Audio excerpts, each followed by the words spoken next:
فقل معي نستغفر الله من جميع السيئات تبنا إلى الله من الذنوب ومن العيوب السلام عليكم ورحمة الله وبركاته. بسم الله الرحمن الرحيم. الحمد لله رب العالمين وبه نستعين على أمور الدنيا والدين، والصلاة والسلام على أشرف الأنبياء وسيد المرسلين حبيب رب العالمين سيدنا وحبيبنا وشفيعنا وقرة أعيننا وطبيب قلوبنا محمد وعلى آله وأصحابه ومن تبعه إلى يوم الدين. رب اشرح لي صدري ويسر لي أمري واحلل عقدة من لساني يفقهوا قولي. ربنا لا علم لنا إلا ما علمتنا إنك أنت العليم الحكيم. أما بعد، حضرة المحترمين سادتنا الحبايب الأجلاء، para habaib, para zuriyah cucu baginda Nabi besar Muhammad sallallahu alaihi wasallam yang sangat saya cintai dan saya muliakan, para pengurus takmir Masjid Agung Baitur Rahman dan semuanya sangat saya muliakan, para jamaah Masjid Agung Baitur Rahman, hadirin hadirat kaum muslimin muslimat rahimakumullah. Pertama-tama marilah kita panjatkan puji syukur kehadirat Allah Subhanahu wa taala, yang mana pada malam hari ini kita dikumpulkan oleh Allah dalam satu majlis yang sangat mulia, dalam satu tempat yang sangat mulia, yaitu masjid, tempat untuk bersujud kepada Allah Subhanahu wa taala, yang dikatakan oleh Khalifah Umar bin Khattab radhiyallahu taala anhu, al-masajid buyutullah fil ardi wal musalli fiha zairullah fahakkun 'alal mazur ay yukrima zairahu. Dikatakan oleh Khalifah Umar bin Abdul Aziz, Khalifah Umar bin Khattab radhiyallahu taala anhu, al masajid buyutullah, masjid-masjid itu adalah rumah Allah fil ardi, yang ada di bumi. Wal musalli fiha zairullah, sedangkan orang yang melaksanakan sholat di masjid itu berarti zairullah, orang yang berziarah kepada Allah Subhanahu wa ta'ala. Fahakkun 'alal mazur ay yukrima zairahu, maka wajib bagi yang diziarahi, yaitu Allah Subhanahu wa ta'ala, ay yukrima zairahu, untuk memuliakan orang yang berziarah kepadanya, atau memuliakan tamunya. Jadi masjid ini adalah rumah Allah yang ada di atas buminya Allah. Orang yang sholat di dalamnya berarti orang itu menjadi tamunya Allah. Maka wajib bagi yang ditamoni, yang didayoi, yaitu ayyukrima zairahu, untuk memuliakan tamunya. Mudah-mudahan dengan hadirnya kita di tempat yang sangat mulia ini untuk melaksanakan ibadah kepada Allah Subhanahu wa taala, mudah-mudahan segala hajat dikabulkan oleh Allah Subhanahu wa taala dan dosa-dosa kita sepulang dari tempat yang sangat mulia ini diampuni oleh Allah Subhanahu wa taala. Amin ya rabbal alamin. Salawat ma'asalam mari kita haturkan keharibaan baginda Nabi besar Muhammad sallallahu alaihi wasallam yang telah banyak mengajarkan kita syariat-syariat Allah, mengajarkan kepada kita ilmu-ilmunya Allah, sehingga kita bisa melaksanakan ibadah dengan sempurna dan bisa menjauhi larangan-larangan Allah. Itu semua karena barokah dari ajaran baginda Nabi besar Muhammad sallallahu alaihi wasallam. Mudah-mudahan barokahnya salawat dan salam kita kelak di hadapan Allah mendapat syafaat dari Nabi Muhammad sallallahu alaihi wasallam. Amin ya rabbal alamin. Hadirin jamaah Masjid Agung Baitur Rahman rahimakumullah. Pada malam hari ini kita berada di malam tanggal 1 bulan Dzulhijjah. Artinya bulan kemarin kita diberi kesempatan oleh Allah, dipertemukan oleh Allah dengan bulan yang sangat mulia, yaitu bulan Dzulqa'dah, bulan yang katanya orang Jawa disebut dengan bulan selo. Nggih, bulan selo katanya orang Jawa, katanya orang Madura bulan takepek. Ya, bulan Dzulqa'dah adalah bulan yang sangat mulia. Sudah kita lalui banyak amal soleh, banyak amal baik, banyak zikir kita kepada Allah Subhanahu wa ta'ala di bulan Dzulqa'dah, bulan yang sangat mulia. Dan pada malam hari ini kita dipertemukan kembali oleh Allah dengan bulan yang sangat mulia, yaitu bulan Dzulhijjah. Dan pada malam hari ini masuk pada tanggal malam 1 bulan haji atau tanggal 1 bulan Dzulhijjah. Artinya bagaimana? Artinya kalau bulan itu dimuliakan oleh Allah, maka kita sebagai hambanya harus ikut memuliakan bulan yang dimuliakan oleh Allah Subhanahu wa ta'ala. Kenapa kok harus dimuliakan? Karena Allah memuliakan bulan tersebut. Karena Allah memuliakan bulan Dzulhijjah, Allah memuliakan bulan Dzulqa'dah, Allah memuliakan bulan Muharram, dan Allah memuliakan bulan Rajab. 4 bulan ini adalah bulan-bulan yang dimuliakan oleh Allah Subhanahu wa ta'ala. Sehingga para ulama-ulama salaf, ulama-ulama terdahulu dari kita itu mengajarkan kepada kita untuk memuliakan bulan yang dimuliakan oleh Allah Subhanahu wa ta'ala. Dengan apa? Dengan menata niat kita. Harus niat-niat yang bagus.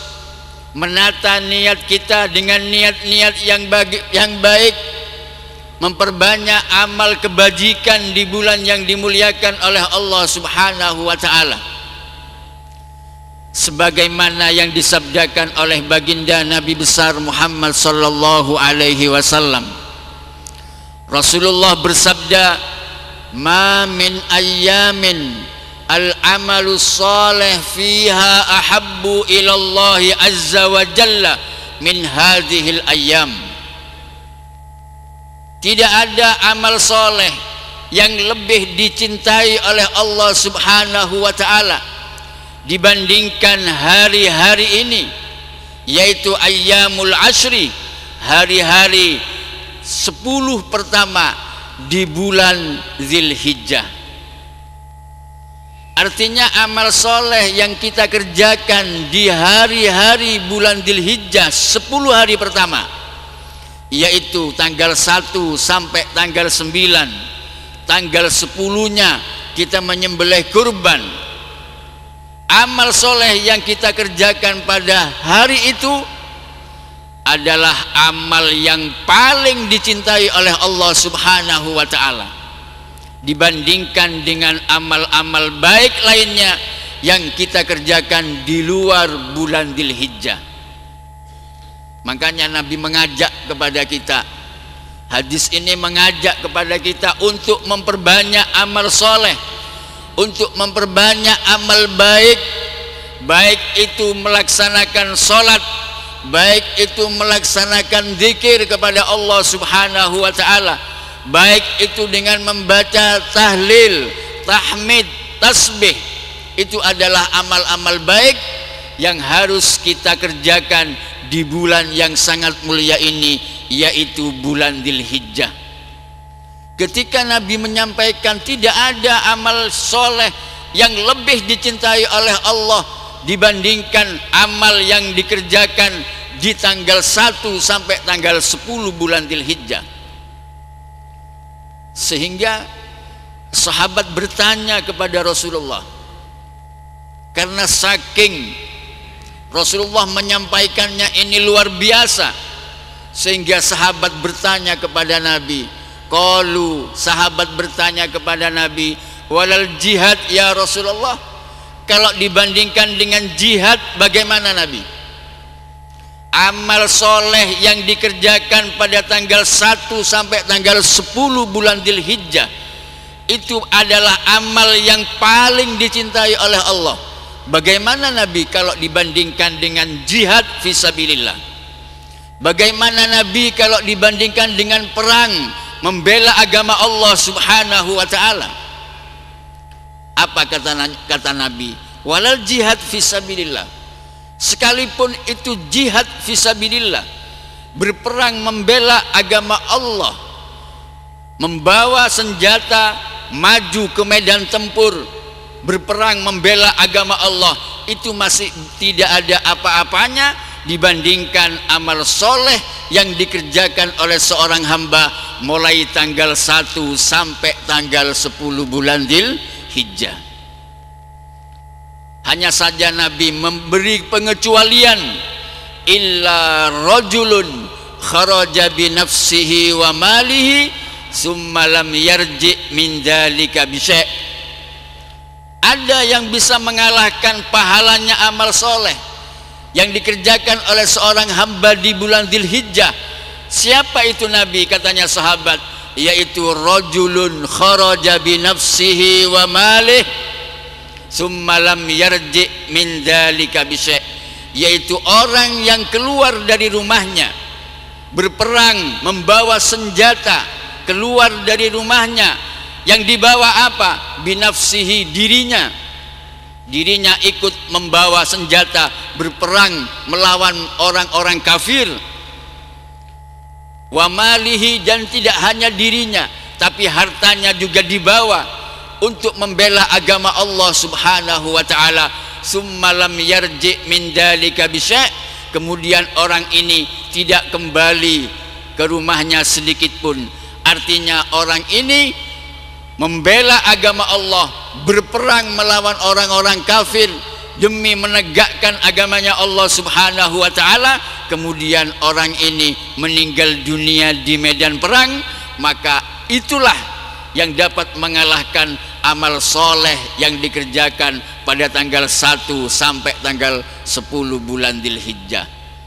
Kalau cuma berperang membela agama Allah, dengan dirinya membawa senjata ke medan tempur, berperang dengan orang kafir dan dia mengalami kemenangan, kemudian pulang ke rumahnya, maka itu masih kalah dengan pahalanya amal soleh yang dikerjakan oleh seorang hamba mulai tanggal 1 sampai tanggal 10 bulan Dzulhijjah.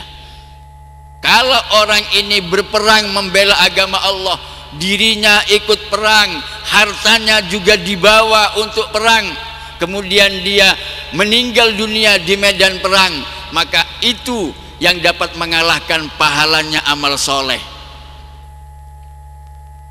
Kira-kira kalau diajak perang mau apa enggak? Ya, diajak perang, sampean bawa senjata, hartanya semua yang ada di rumahnya dibawa, kemudian meninggal di medan tempur, mau enggak? Diajak perang mau? Ya, mikir banyak. Kalau sampean perang, istri sampean jadi rondo, anak sampean jadi yatim, gimana? Mau? Kalau memang Anda tidak mau, saya juga tidak mau kalau gitu caranya. Ya, mikir-mikir juga. Kalau kita tidak mau berperang dengan membawa senjata, harta kita dibawa semuanya untuk membela agamanya Allah. Kalau tidak mau begitu, kita mikir-mikir untuk berperang, maka jalannya apa? Perbanyak amal soleh, perbanyak amal baik. Apa amal baik? Ya banyak amal baik itu. Di antaranya Nabi mengajarkan kepada kita untuk berpuasa. Tanggal 1 puasa, tanggal 2 puasa, tanggal 3 puasa. Kalau mampu puasa, nggih terus sampai tanggal 9 puasa. Kalau tidak mampu berpuasa mulai tanggal 1 sampai tanggal 9, maka besok berpuasa tanggal 1. Nggih. Kalau sudah tidak mampu, sudah diam. Nanti tanggal 9 hari Arafah kita berpuasa. Ya, saya tidak kuat, Beb. Kalau berpuasa mulai tanggal 1 sampai tanggal 9 tidak kuat. Apa yang kuat sampean? Ya, yang kuat apa? Yang kuat hanya tanggal 9 tok. Ya sudah, tanggal 9 saja. Artinya bagaimana? Dalam 10 hari, mulai tanggal 1 sampai tanggal 9 bulan Dzulhijjah, jangan sampai tidak berpuasa. Karena itu amal soleh, karena itu amal baik, karena itu amal yang luar biasa, yang paling dicintai oleh Allah Subhanahu wa Ta'ala. Usahakan kalau tanggal 1 sampai tanggal 9 tidak bisa puasa, tanggal 9-nya harus puasa. Apa katanya Nabi? Bagi yang berpuasa di tanggal 9 bulan Dzulhijjah, orang yang berpuasa tanggal 9 bulan Dzulhijjah, maka dosanya diampuni oleh Allah Subhanahu wa Ta'ala tahun yang lalu, setahun yang lalu, dan setahun yang akan datang. Sallallahu alaihi Muhammad. Orang yang mampu berpuasa tanggal 9 bulan Dzulhijjah, yukaffirus sanatal madiyah wal baqiyah, katanya Nabi. Orang yang berpuasa tanggal 9 bulan Dzulhijjah, yaitu hari Arafah, maka dosanya orang itu akan diampuni oleh Allah. Dosa 1 tahun kemarin dan dosa 1 tahun yang akan datang. Mudah-mudahan bisa ngamalkan. Tanggal 1-nya berapa? Puasa tanggal 1 bulan Dzulhijjah itu dapat mengampuni dosa sebanyak 1 tahun yang kemarin. Tanggal 2 1 tahun lagi, tanggal 3 1 tahun lagi, tanggal 4 1 tahun lagi, tanggal 9 menghapus dosa yang kemarin 1 tahun dan dosa yang akan datang 1 tahun. Ya, monggo diamalkan. Mari kita kerjakan. Tanggal 9 bulan Dzulhijjah kita melaksanakan puasa bersama-sama. Ya, bukonya bersama-sama, nikmat. Ya, tidak hanya berpuasa, berzikir. Saya mampu berzikir, monggo berzikir. Saya mampu membaca Al-Quran, monggo baca Al-Quran. Mulai besok membaca Al-Quran mulai juz 1, tanggal 9 hatam 30 juz, sehingga malamnya bertakbir Allahu Akbar, Allahu Akbar, Allahu Akbar. Kita merasa enak, kita merasa mendapatkan pahala yang besar dari Allah Subhanahu wa Ta'ala.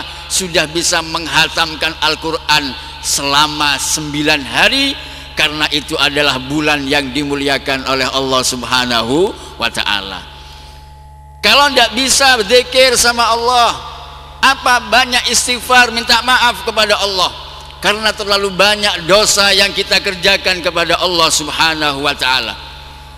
Apa yang dibaca? Istighfar, astaghfirullahaladzim, astaghfirullahaladzim. Kalau bisa baca subhanallah walhamdulillah wala ilaha illallah wallahu akbar, subhanallah alhamdulillah, baca zikir kepada Allah.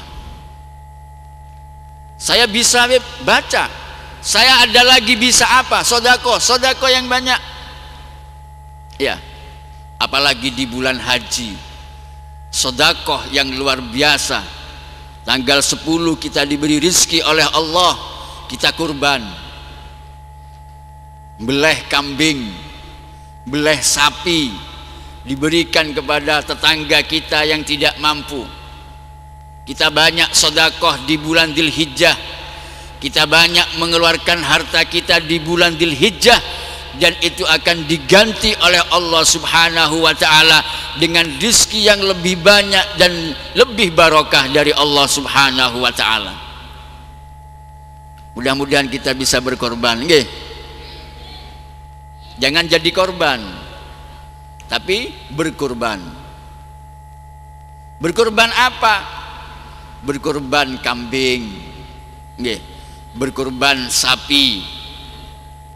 Ya, ketika kita diberi rizki oleh Allah Subhanahu wa ta'ala mampu untuk berkorban, maka berkorban. Beli kambing, ya, beli sapi untuk keluarga kita, untuk 7 orang. Kita menerima daging, alhamdulillah. Ya, jangan kita mengharap nerima terus, jangan. Ya, kalau bisa kita berkorban. Punya harta, kita keluarkan harta kita. Beli HP bisa, kredit sepeda motor bisa. Ya, ketika berkorban tidak bisa. Ya, kita usaha, ya, usaha nabung niat untuk berkorban.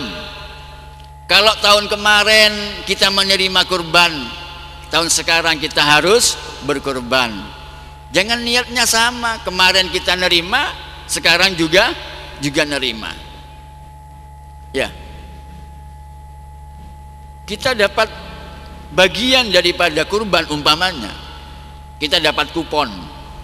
Ya, ketika kita menerima daging kurbannya orang lain, maka ketika kita menerima, kita doakan orang yang berkorban itu, ya Allah, mudah-mudahan orang yang berkorban pada tahun ini dosa-dosanya diampuni oleh Engkau dan rizkinya ditambah oleh Engkau. Dan ya Allah, tidak hanya itu, aku mohon kepadamu, mudah-mudahan tahun depan aku bisa berkorban, aku bisa mengeluarkan harta untuk berkorban, diberikan kepada mereka-mereka. Gitu. Ya, tahun kemarin kita sudah nerima, tahun sekarang juga nerima. Kapan terus kurbannya? Ya, kita doakan mereka-mereka yang berkorban itu, ya Allah, mudah-mudahan tahun depan aku bisa berkorban. Dikasih kupon sama masjid, ya, dikasih kupon dari masjid-masjid kampung, dikasih kupon. Dan ketika dikasih kupon, ketika pengambilan daging, ya sudah, apa yang dikasihkan diterima. Ya, apa yang dikasihkan diterima, dan kita harus bersyukur kepada Allah. Alhamdulillah, 2 bulan saya tidak makan ikan daging, sekarang alhamdulillah saya makan daging. Ya, jangan apa ini, sudah kasih kupon, ngambil, dikasih sama panitia, apa ini, sapi apa kambing? Kambing ini, oh enggak, saya enggak mau, saya minta sapi aja. Enggak usah. Ya, sudah ada kurban masih milih sampean. Ya, apa yang dikasihkan diterima sudah, alhamdulillah. Kalau sampean itu Ya, kalau sampean itu tidak bisa makan ikan kambing umpamanya, ya sampean gantikan kepada orang lain. Mau sampean beli daging saya? Ya mau, berapa? Kasih, ganti uang. Ya, apa yang dikasihkan diterima sudah. Kalau sampean minta daging sapi semuanya, yang makan kambing siapa terus? Ya, sudah diterima. Itu nikmat dari Allah Subhanahu wa ta'ala, itu pemberian dari Allah Subhanahu wa ta'ala. Sampean masak bismillahirrahmanirrahim, daging kurban jadi obat, makan. Ya, jangan minta-minta, jangan milih-milih, tidak usah. Kalau kita mau berkorban, kita korban.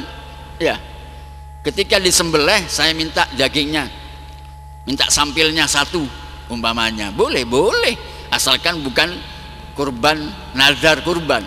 Ya, kalau kurban sunnah biasanya kita boleh makan dari daging kurban itu. Ya, tapi kalau kita nazar,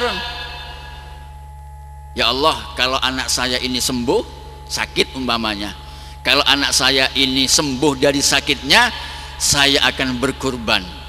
Sungguhan anaknya sembuh dari penyakitnya, maka wajib kita mengeluarkan harta kita untuk berkurban.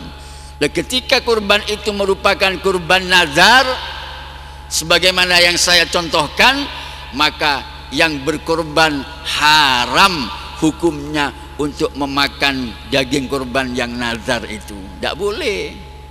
Ya, tidak boleh. Makanya jangan pati nazaran sampean. Ya, tidak usah nazar sudah. Ada rezeki keluar, ada rezeki keluar. Ya, kalau nazar-nazaran ini sampean yang sulit sendiri. Ketika tidak dikerjakan punya hutang dengan Allah Subhanahu wa ta'ala. Ya, makanya tidak usah nazar-nazaran sudah. Punya beli sembelih gitu. Nah, kalau orang yang punya uang kemudian beli daging beli kambing atau sapi, maka boleh orang ini memakan daging kurbannya paling banyak sepertiga dari hewan yang dikurbankan. Paham nggih? Ya, boleh. Saya minta sampilnya, atau udah usah ngomong. Ternyata panitia ngantarkan ngantarkan sampil ke rumah sampean, sampean terima sudah. Makanya panitia itu tanya kepada orang yang kurban. Ya, panitia itu tanya kepada yang kurban, sampean ini kurban apa? Kurban nazar atau kurban apa? Enggak, saya kurban sunnah biasa. Ya, ketika disembelih sampil satu kasihkan. Loh, kok saya dikasih? Tidak apa-apa makan, tidak apa-apa makan. Enak kalau kurban ke masjid itu, saya dikasih ikannya. Ya, kurban tidak apa-apa. Ya, sebetulnya kurban itu yang paling afdol. Ya, kurban itu yang paling utama. Sampean beli kambing sendiri atau sapi, sampean taruh di rumahnya. Ketika hari raya kurban sampean sembelih sendiri, sampean seset sendiri, sampean pecel-pecel sendiri, sampean masukkan kresek sendiri, sampean antar sendiri. Itu pahalanya besar. Ya, lu kotor rumah saya, ya memang harus kotor. Ya, itu yang bagus. Beli hewan sendiri, disembelih sendiri, diseseti sendiri, dipecel-pecel sendiri, dikreseki sendiri, diantar sendiri. Itu afdol itu. Ya. Kalau gitu kotor rumah saya. Lalu terus gimana? Ya saya taruh di masjid aja. Kalau sampean taruh di masjid, ya. Kalau sampean beli sapi, dikasihkan ke panitia masjid, ya motongnya harus bayar sampean. Jangan cuma dikasihkan ke masjid, enak sudah, selesai sudah. Motongnya juga harus bayar. Rumah sampean bersih, ya. Tidak ikut bagi sampean, tidak capek, sudah ngasihkan, selesai sudah. Ongkos penyembelihannya juga kasih, biar tidak capek panitianya ini. Nggih. Karena panitia ini ngambil orang lain untuk menyembelih. Ya, panitia yang bagi-bagikan, kemudian panitia yang mecel-mecel. Ya, sampean enak duduk manis di rumah sudah dapat berkorban. Ya, mudah-mudahan diberi rizki semua ini dan bisa berkorban di tahun ini. Amin Allahumma amin. Ya, sebab kurban ini para hadirin, nggih, besok ketika manusia ini dibangkitkan dari kuburnya, ketika manusia ini dibangkitkan dari kubur oleh Allah Subhanahu wa ta'ala, maka yang berkorban, yang pernah berkorban, maka ketika bangun dia langsung akan menaiki korbannya menuju Allah Subhanahu wa ta'ala. Saya tiap tahun korban, Beb. Kemudian apa yang saya naiki? Yang dinaiki adalah kurban pertama. Makanya sampean kalau kurban, ya, kalau kurban pertama yang bagus, jangan yang kurus, yang gemuk. Ya, kurban pertama itu harus yang besar, biar sampean bangun dari kubur sudah ditunggu oleh kendaraan sampean. Alhamdulillah, wah ini kurban saya pertama ini. Sampean naik di atas hewannya, sampean akan berjalan kepada menuju Allah Subhanahu wa ta'ala. Nggih. Yang bagus hewan yang bagaimana, Beb? Yang gemuk. Nggih. Hewan yang dipakai kurban yang bagus itu yang gemuk. Yang puel, Beb. Iya, kalau ada yang puel. Ya. Kalau ada yang puel, yang sudah giginya lepas, kemudian besar, laki, wah itu yang afdol. Ya. Kalau tidak nemu, ada puel tapi kurus, ada tidak puel gemuk, maka cari yang gemuk. Ya. Perempuan laki yang mana-mana, oh sudah. Yang penting gemuk, karena orang ini mau makan daging, bukan mau makan tulang. Ya. Kalau tidak puel, tidak apa-apa, tidak puel. Cuma yang afdol itu yang puel, laki, gemuk, itu yang afdol. Ya. Tapi jangan tertipu sampean. Sekarang banyak hewan puel itu dipuel sendiri. Iya, hati-hati sampean. Ya, karena besar, tidak puel, dipuel sendiri sama dagangnya itu. Ya, dipakai apa alat itu. Ya, besok yang tukang nyabut giginya kambing yang seger-seger, besok di akhirat dicabut giginya sama kambingnya besok. Ya, ya sakit, Pak. Wong gigi sehat diambil sampean. Wong yang sudah goyang dicatut itu sakit keluar darah, apalagi yang masih seger, yang tegap itu diambil. Ya, hati-hati. Besok as-sinnu bis-sinni, gigi balasannya gigi besok. Ya, jadi kurban itu yang gemuk. Ya, gemuk. Diberikan kepada siapa? Diberikan kepada orang tetangga kita yang tidak mampu. Nggih. Diberikan kepada tetangga kita yang tidak mampu. Orang fakir itu senang, orang miskin itu senang kalau kita kasih apa-apa. Tidak hanya di bulan Dzulhijjah ini kurban kita harus kita berikan, akan tetapi setiap hari kalau kita dikasih rezeki oleh Allah, jangan lupa tetangga kita yang tidak mampu kita kasih. Ya, karena tanpa mereka kita tidak bisa apa-apa.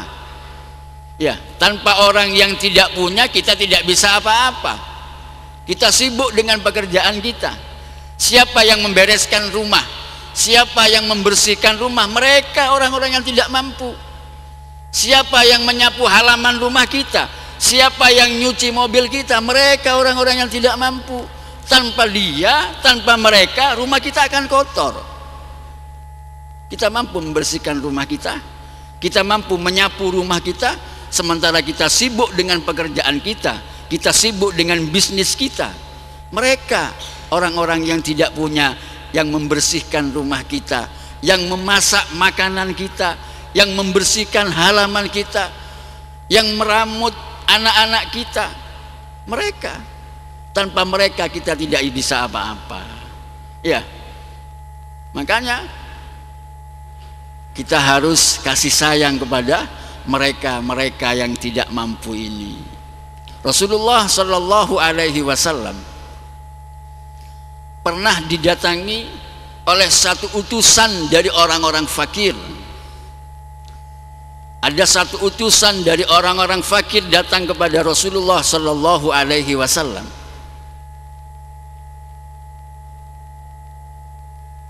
Rasulullah berkata kepada orang ini, marhaban bika wa biman ji'ta min indihim. Selamat datang wahai saudaraku, engkau adalah utusan daripada satu golongan mereka yang tidak mampu, dan aku adalah mencintai orang-orang yang tidak mampu, katanya Nabi. Ada apa? Katanya Nabi, kamu datang dari satu kelompok yang aku cinta kepada kelompok tersebut. Ada apa? Apa katanya orang ini? Ya Rasulullah, orang-orang kaya itu bisa haji, yahujuna wala naqdiru alaih. Mereka itu bisa melaksanakan haji, kami tidak mampu. Mereka bisa bersedekah, wa yatasaddaquna wala naqdiru alaih. Mereka bisa bersedekah, kita tidak mampu. Mereka bisa beli ini, kami tidak bisa. Ketika mereka sakit, wahai Rasul, dia dengan mudahnya mengeluarkan hartanya untuk berobat, dan kami tidak bisa hal itu. Ketika Nabi mendengar utusan daripada orang-orang fakir ini bertanya seperti itu kepada Nabi, apa jawaban Nabi?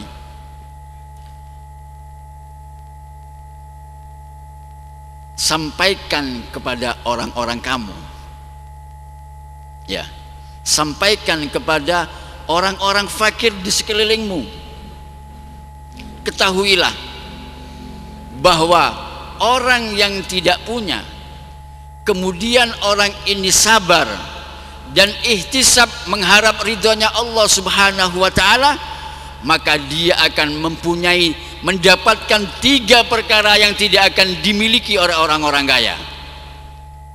Ya, sampaikan dari aku, katanya Nabi, sampaikan kepada kaummu, orang yang tidak punya akan tetapi sabar dan mengharap rahmat ridhonya Allah Subhanahu wa ta'ala, mereka akan mendapatkan 3 perkara yang tidak akan didapat oleh orang kaya. Yang pertama, katanya Nabi, inna fil jannati ghurfan min yakut ahmar yanzuruna ahlul jannah kama yanzuru ahlul dunya ilan nujum fis sama la yadkhuluha illa nabiyyun faqir au syahidun faqir au mu'minun faqir. Katanya Nabi, yang pertama, sampaikan kepada kaummu bahwa di surga itu ada ruangan. Ruangan itu diciptakan oleh Allah dari permata yakut. Jangan disamakan dengan yakut yang ada di sini. Ya. Di surga itu ada ruangan yang terbuat dari yakut ahmar. Penduduk surga melihat kepada ruangan tersebut sebagaimana penduduk dunia melihat bintang-bintang yang ada di langit. La yadkhuluha illa nabiyyun faqir, yang tidak bisa masuk ke ruangan itu kecuali nabi yang fakir, au syahidun fakir, atau orang yang mati syahid fakir, au mu'minun fakir, atau orang mukmin yang fakir. Yang kaya-kaya tidak bisa masuk ke situ. Bilangkan kepada kaum kamu. Ya. Ini katanya Nabi yang pertama. Yang nomor dua,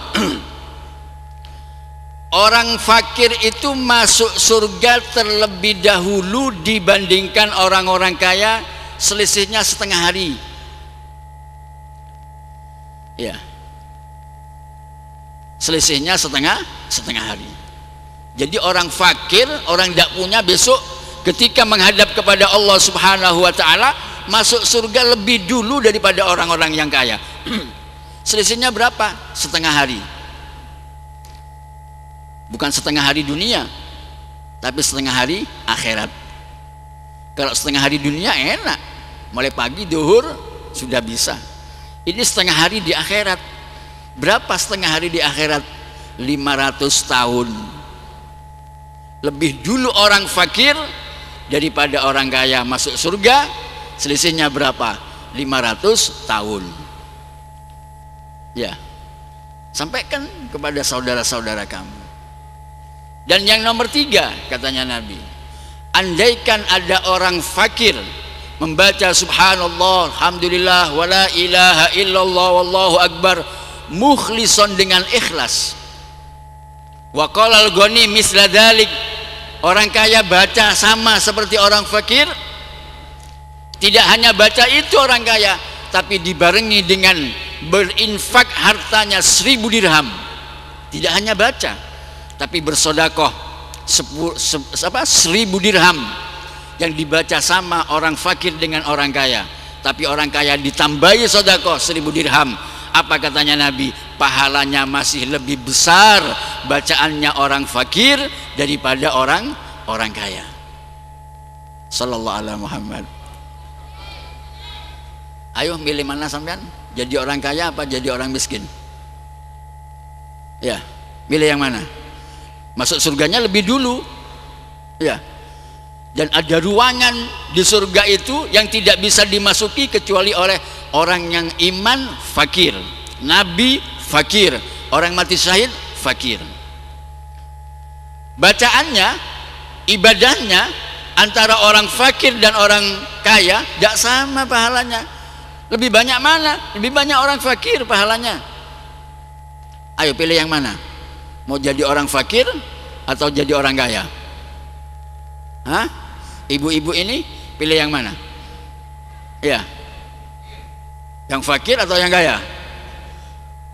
Tidak ada yang kuat. Ya. Sampai Imam Hasan Al-Basri ya meriwayatkan satu hadis dari Nabi Sallallahu Alaihi Wasallam. Ini Nabi bersabda, aksiru min ma'rifatil fuqara wattakhadhu indahumul ayadi fa innalahum daulah. Ya, katanya Nabi mengatakan, perbanyaklah kamu mengenal orang-orang fakir. Yang banyak kamu kenal kepada orang-orang yang tidak punya.